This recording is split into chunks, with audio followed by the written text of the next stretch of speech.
ஜனநாயகத்து மீது பேரன்பும் பற்றும் கொண்ட அனைவருக்கும் என் வணக்கம். யூனியன் அரசாங்கம், அதாவது ஒரு ஃபெட்ரல் அரசாங்கம்ங்கிறது பாரபட்சம் பார்க்காம எல்லா ஸ்டேட்டுக்கும் ஒரே கவர்மெண்ட்டாக இருக்கணும். ஆனால் இந்த அரசாங்கம் எப்படி இருக்குன்னா, சென்ட்ரல் கவர்மெண்ட்டு எந்த கவர்மெண்ட்டு ஸ்டேட்டால் ரூல் பண்ணப்பட்டிருக்குது, எது அவங்களால ரூல் பண்ணப்பட்டிருக்குது, எந்த கவர்மெண்ட் ஆப்போசிஷனால் ரூல் பண்ணப்பட்டிருக்குன்னு பார்த்து அது மாதிரி தான் டிசைட் பண்ணுவாங்க.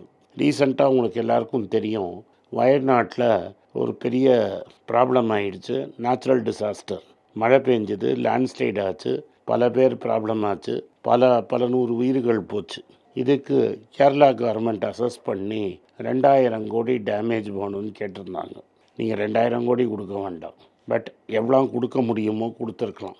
ஆனால் நீங்கள் இன்டர்ன் என்ன பண்ணீங்கன்னா, வெறும் 500 கோடி ரூபா கடனாக கொடுத்துட்டு அதையும் கவர்மெண்ட்டோட ஃபிஸ்கல் டெபிசிட்டோட டைஇன் பண்ணிட்டீங்க. மார்ச் 31 கேரளா கவர்மெண்ட் அந்த டேர்ம்ஸை மீட் பண்ணலன்னா இந்த 500 கோடி வராது அப்படிங்கிறதையும் சொல்லிட்டீங்க. ஏன், வயநாட்டில் நீங்கள் நிச்சயமாக எலெக்ஷன் ஜெயிக்க முடியாது. அதே மாதிரி கேரளாலையும் இப்போதைக்கு எலெக்ஷன் ஜெயிக்க முடியாது. அதனால் நீங்கள் செய்கிற வேலை இது. அதே சமயத்தில் சு வெங்கடேசன்னு கம்யூனிஸ்ட் என்பி ட்விட்டர், அதாவது இப்போ எக்ஸுங்கிறதுல ஒரு பதிவு போட்டு இருக்கிறார். ட்ரவுட் ரிலீஃப் முன்னாடி இருக்கும்போது 2000 சொச்ச கோடியை 3454 கோடி ரூபா கர்நாடகாவுக்கு 2.5 வருஷத்துக்கு முன்னாடி ட்ரவுட் ரிலீஃபாக கொடுத்தீங்க. ஏன்னா எலெக்ஷன் வரப்போகுது. அந்த எலெக்ஷனில் பிஜேபி பொசிஷன் மோசமாக இருந்தது. பிஜேபி கவர்மெண்ட்டு காங்கிரஸ் எம்எல்ஏக்களை ரிசைன் பண்ண வச்சு பண்ண எடியூரப்பா கவர்மெண்ட்டுக்கு நீங்கள் கொடுத்தீங்க எலெக்ஷன் ஜெயிக்கணும்னு. அதே சமயத்தில் தமிழ்நாடு எலெக்ஷன் முடிஞ்சு அங்கேயும் ட்ரவுட் இருந்தபோது வெறும் 276 கோடி கொடுத்துருந்தீங்க.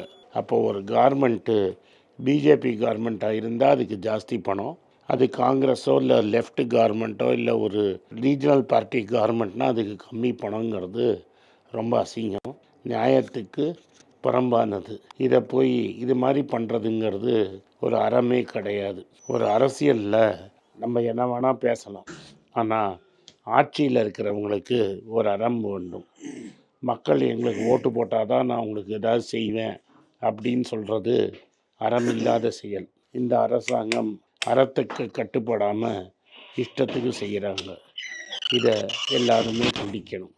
காங்கிரஸில் இருப்பதே எனக்கு பெருமை. காங்கிரஸ் கொள்கையை வளர்ப்பதே என் கடமை.